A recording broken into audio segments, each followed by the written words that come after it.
Now see this derivation. इसमें क्या हो रहा है, एक पॉइंट चार्ज लिया है हमने पॉजिटिव, जिसको हमने ओरिजिन पे रखा है। हमने उसका पोटेंशियल कैलकुलेट करना है कहाँ पे, पी ऑब्जर्वेशन पॉइंट पे, जिसका डिस्टेंस आर है। ठीक है, मतलब पोटेंशियल कैलकुलेट करने का मतलब क्या, इलेक्ट्रिक पोटेंशियल की डेफिनेशन क्या होती है, amount of work done in moving from infinity to point P divided by test charge. अब रास्ते में इन्फिनिटी से पी पे जाते जाते मैं ये सोचती हूँ कि मेरा चार्ज इन्फिनिटी से ए पे आया, टेस्ट चार्ज। ठीक है, जब वो ए पे आ गया तो उसका डिस्टेंस सोर्स चार्ज से कितना है, एक्स। ठीक है, अब जब वो ए पे पड़ा हुआ है तो ये इस टेस्ट चार्ज को रिपेल करेगा, कितनी लगेगी फोर्स, ये वाली। ठीक है, ये डायरेक्शन इस तरफ आई। अब थोड़ी सी डिस्प्लेसमेंट देनी है ए से बी तक, मैंने dx। Small work done in giving the displacement क्या होएगी, मैं इस तरफ ले जा रही हूँ, फोर्स मेरी इस तरफ है, दोनों में एंगल क्या हुआ 180 डिग्री, तो ये आ गई फोर्स। ये फोर्स की यहाँ वैल्यू पुट कर दीजिए। Total work done in moving from infinity to R क्या आएगा, स्मॉल वर्क डन का integration from infinity to R. ठीक है, ये माइनस तो यहाँ से आ गया ना, माइनस एफ डी एक्स। ठीक है, इंटीग्रेशन कर दो फोर्स की वैल्यू पुट करके, X raise to power -2 + 1 divided by -2 + 1। ठीक है, सॉल्व करोगे तो -1/x रह गया आपके पास। ठीक है, अब ये माइनस पहले ही बाहर ले गए, यहाँ प्लस आ गया, upper limit minus lower limit, 1/∞ 0 होता है, सिर्फ यही बच गया आपके पास।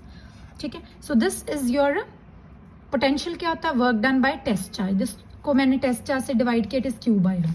अब अगर देखो V इनवर्सली टू R होता है, electric field inversely to 1/r² होता है। सो ये भी स्फेरिकल सिमेट्री है इसकी, ये भी सिर्फ डिपेंड किस पे करता है, distance of the observation point from the source charge, not on the direction. ठीक है जी, और यहाँ से हमें पता चलता है कि अगर R इन्फिनिटी है तो पोटेंशियल 0 है। सो इन्फिनिटी पे पोटेंशियल क्या हो जाता है, 0। अब अगर हमने पोटेंशियल और इलेक्ट्रिक फील्ड का ग्राफ R पे अगेंस्ट बनाना है एक ही ग्राफ में, तो ऐसे बनेंगे दो ग्राफ, दोनों की सिर्फ स्लोप डिफरेंट है, shape is same, because E is also inversely to R² and V is inversely to R। So दोनों की सिर्फ स्लोप डिफरेंट है, अदरवाइज सेम है। ये देखो दोनों एक ही में, और ये ग्राफ बनाना आता होता है, इट्स वेरी इंपॉर्टेंट। ठीक है जी, देन बेटे इसी का ही एक सेम मैंने यहाँ पे एक्सप्लेन करना, I will send you this page also. अगर सोर्स चार्ज पॉजिटिव है या नेगेटिव है, और टेस्ट चार्ज तो वैसे भी पॉजिटिव होता है हमेशा, हमने बोला था ना डेफिनेशन ऑफ इलेक्ट्रिक फील्ड में कि हम एक स्मॉल टेस्ट चार्ज लेते हैं जो कि हमेशा पॉजिटिव होता है। ठीक है, तो ऑब्वियसली दोनों चार्जेस, अगर सोर्स चार्ज भी पॉजिटिव है, टेस्ट चार्ज भी पॉजिटिव है, तो दोनों में क्या होएगी, रिपल्शन, ये वाली सिचुएशन। तो ये आपकी फोर्स इस तरफ जाएगी। ठीक है, ये सॉल्व करके आपका पोटेंशियल क्या आया, पॉजिटिव, पॉजिटिव आया ना यहाँ पे साइन। ठीक है, अगर यहाँ पे मेरा ये जो है सोर्स चार्ज आपका नेगेटिव होता, ठीक है, वो कह रहे हैं कि सोर्स चार्ज तो पॉजिटिव नेगेटिव कुछ भी हो सकता है ना। अगर सोर्स चार्ज पॉजिटिव है, टेस्ट चार्ज पॉजिटिव है, तो पोटेंशियल पॉजिटिव आएगा, वर्क डन भी आपका पॉजिटिव आया। इसका मतलब पॉजिटिव पोटेंशियल एनर्जी या पॉजिटिव पोटेंशियल क्या बताता है, रिपल्शन बताता है।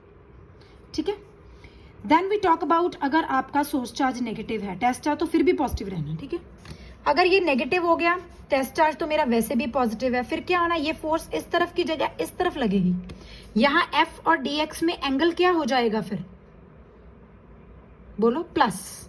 अगर यहाँ प्लस आएगा तो जब आप ये वैल्यू पुट करोगे तो आपका यहाँ पे ये माइनस एज सच रह जाएगा। ठीक है, यहाँ भी एक माइनस आ जाएगा। सो आपकी पोटेंशियल और वर्क डन दोनों ही क्या आ जाएंगे, नेगेटिव।